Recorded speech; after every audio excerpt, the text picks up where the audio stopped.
पता नहीं मेरे बेटे ने क्यों जिद में आके तुमसे शादी कर ली। घटिया इल्जाम मुझ पे किसने लगाया? अगर तुम झूठी साबित हो गई, लेकिन फिर आपको बताना होगा।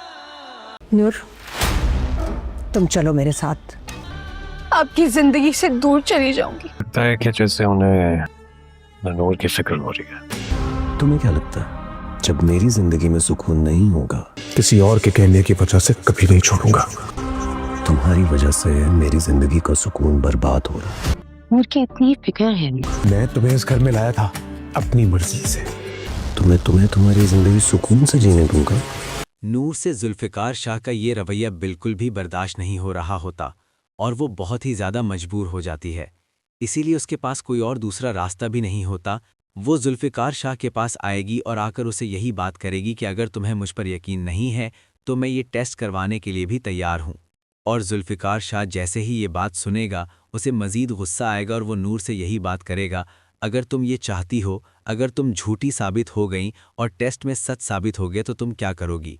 तो नूर जुल्फ़िकार शाह को यही जवाब देती है, अगर ऐसा हो गया तो मैं हमेशा हमेशा के लिए आपसे दूर हो जाऊंगी, लेकिन अगर मैं सच्ची साबित हुई तो आपको ये बात बतानी होगी कि मुझ पर इस कदर घटिया इल्ज़ाम किसने लगाया है। और वहीं दूसरी तरफ अब अरूशमा सलार को धमकियां दे रही होती है कि उसकी माँ को सलार से ज़्यादा नूर की फ़िक्र है। और सलार भी अरूशमा से यही बात कहता है, मेरी माँ नूर को लेकर बहुत ही ज़्यादा परेशान है, इसीलिए उसने तुमसे ऐसी बातें की हैं। हालांकि ऐसी और दूसरी कोई भी बात नहीं है, वो तो खुद तुम्हें मनाकर इस घर में लेकर आई है। तो अरीशमा सलार से यही बात करती है, अगर उन्हें नूर की इतनी ज़्यादा फ़िक्र थी तो तुम्हें नूर को तलाक नहीं देनी चाहिए थी।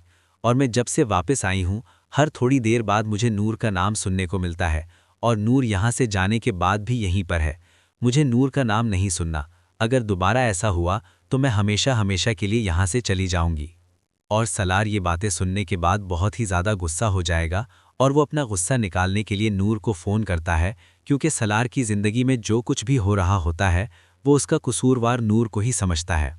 सलार नूर को फ़ोन करेगा और उसे धमकाएगा। सलार नूर से यही बात कहता है, तुमने मेरी ज़िंदगी का सुकून बर्बाद कर दिया है और तुम खुद तो खुशी खुशी जुल्फ़िकार शाह के साथ रह रही हो, लेकिन मैं तुम्हें इस बात की गारंटी देता हूँ मैं तुम्हारी ज़िंदगी का सुकून भी बर्बाद कर दूंगा, क्योंकि तुमने मेरी ज़िंदगी का सुकून बर्बाद किया हुआ है। सलार को तो ये बात मालूम ही नहीं है कि नूर किस कदर मुश्किलात से गुज़र रही है और सलार सिर्फ उसकी मुश्किलात में ही इजाफ़ा कर रहा है।